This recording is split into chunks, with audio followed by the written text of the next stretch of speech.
Why you can't stop caring what other people think. Picture this. You just left a social event, a meeting at work, or even just a short conversation with a neighbor. To everyone watching, you seemed completely normal. You laughed, made eye contact, and carried yourself with confidence. But the moment you walk away, the show doesn't stop. It just moves inside your head. Suddenly, you are replaying that one sentence you said 3 hours ago, wondering if your tone came off a little too aggressive.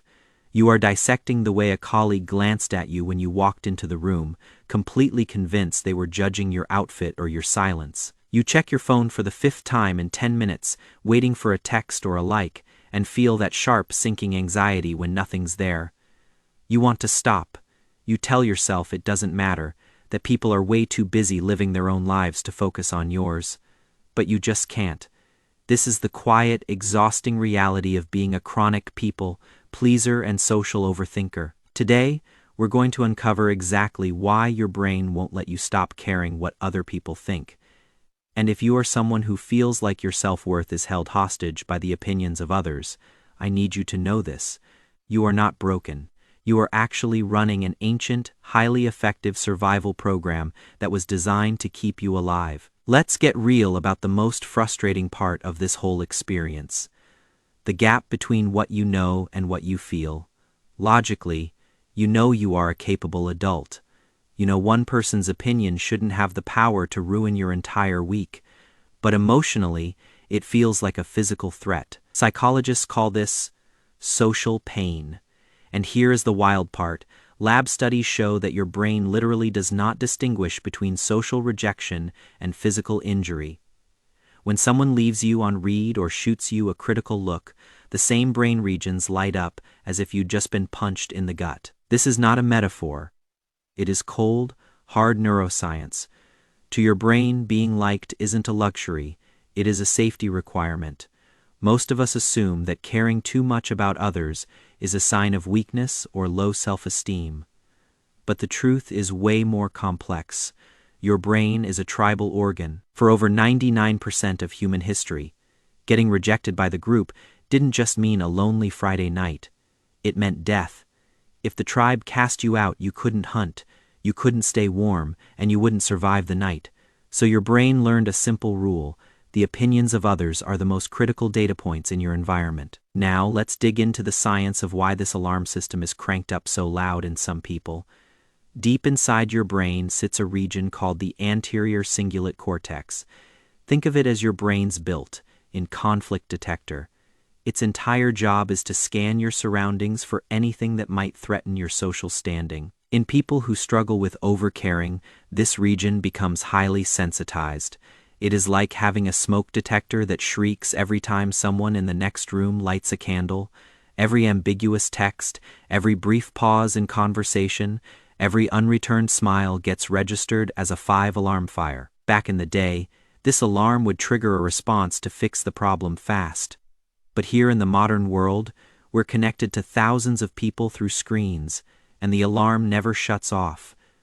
You are trying to manage the opinions of a tribe of 5 million instead of a tribe of 50. That creates a state of permanent cognitive labor. You are constantly scanning for disapproval. Not because you are vain, but because your brain genuinely believes it is scanning for predators. One of the sneakiest psychological traps in this whole dynamic is something called the spotlight effect. We spend so much time stressing about our own flaws that we become convinced everyone else is doing the same thing. You believe people are noticing the tiny tremble in your voice or the fact that you stumbled over a word. But here is the lab-tested truth. Most people are far too wrapped up in their own internal noise to notice yours. They are not staring at your flaws, they're busy worrying whether you are staring at theirs. And yet, knowing this doesn't always help, because your brain has a built-in negativity bias. In the wild, it was much safer to assume a shadow was a lion and be wrong than to assume a lion was a shadow and be right. That is exactly why you can receive 100 compliments and 1 critical comment, and your brain will obsess over that single negative remark all night long. It views that criticism as a crack in your armor, a terrifying signal that the tribe might be getting ready to throw you out.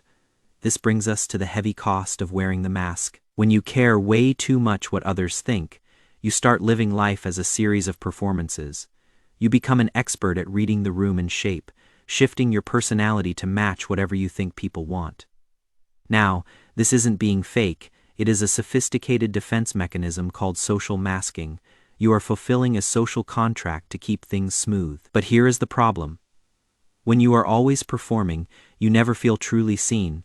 Even when people shower you with praise, part of you doesn't believe them, because deep down you suspect they're only praising the character you've created, not the real you cowering underneath. This creates a profound psychological strain. You are spending your entire life building a beautiful house for other people to live in while you stay locked in the basement. The relief you feel when you are finally alone, that is the sweet release of finally dropping the performance for an audience that probably wasn't even watching.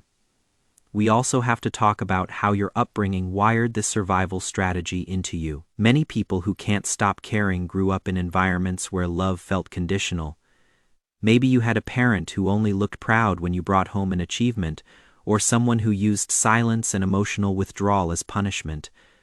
Very early on, you learned that your safety depended on your performance. You learned that if you were quiet enough, helpful enough, or successful enough, you'd be safe.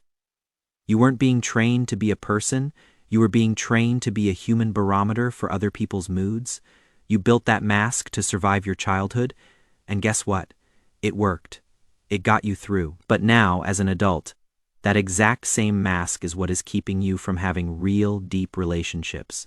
You are terrified that if you show the messy, imperfect parts of yourself, the conditional love you are so used to will vanish into thin air. And here is the painful irony: caring too much actually creates the very isolation you are trying so hard to avoid. When you are perfectly composed and always trying to say the right thing, you put up an invisible barrier. People sense they can't be vulnerable around you because you seem so flawlessly put together.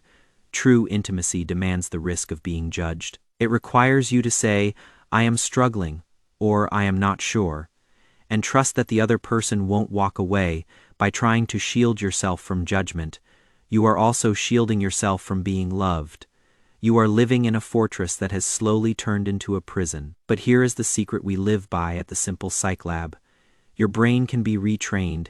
It won't change overnight, but you can begin shifting your focus from being a rock for everyone else to being a person for yourself. The way out starts with something we call the awareness reset. Instead of trying to force yourself to stop caring, you start simply observing the caring as if it were a passing weather system. The next time you feel that hot surge of anxiety after a social interaction, don't judge yourself for it. Instead, gently say to yourself, "Oh, there goes my ancient survival alarm again. It thinks I am lost in the forest and just got separated from the tribe. Thank you, brain, for trying to keep me safe, but there are no lions out here." This tiny act of stepping back from the feeling changes your entire relationship with it. You stop being the anxiety and become the person noticing the anxiety. That is how you start reclaiming your mental currency. You make the conscious choice that your energy is far too precious to spend on ghosts and imaginary judgments. Another practical step is practicing small, safe exposures. You don't jump in by confessing your deepest secrets to a stranger. You begin by being a little more honest in low-stakes situations. Say someone asks your opinion on a movie you didn't enjoy, and the entire group loved it. Try saying, "Actually, I didn't really like it." Then notice that the sky doesn't fall. Notice that people often respect you more for holding a boundary than for being a human mirror. Every single time you speak a small truth that feels a bit risky, you are sending a powerful signal to your nervous system. I can survive a moment of disapproval. You are proving to your brain that the tribe won't abandon you just because you aren't perfect. You are building a new identity rooted in self-sufficiency rather than constant social approval. As we start to wrap this up, I want to leave you with a completely different frame for your empathy. People who care deeply about what others think are very often the most empathetic, kind, and observant individuals in the world. You have a genuine superpower for reading human emotion. The only issue is that your volume dial is jammed at maximum. You aren't broken for caring so much. You are just overloaded. The goal here isn't to become some cold, unfeeling robot. The goal is to learn that you are allowed to give yourself the exact same level of compassion you so freely give to everyone else. Think about it. You would never judge a close friend the way you judge yourself. You would never demand perfection from them. So why on earth do you demand it from yourself? If something in this analysis clicked for you and you finally felt seen, then you have found your people right here at the Simple Psych Lab. We truly believe that understanding the hidden mechanisms of your mind is the very first step toward freedom. If this resonated, please give this video a like. It helps us reach others who are still lost in the noise of social anxiety. Hit that subscribe button to join our community and drop a comment letting me know what is one tiny truth you are going to speak this week.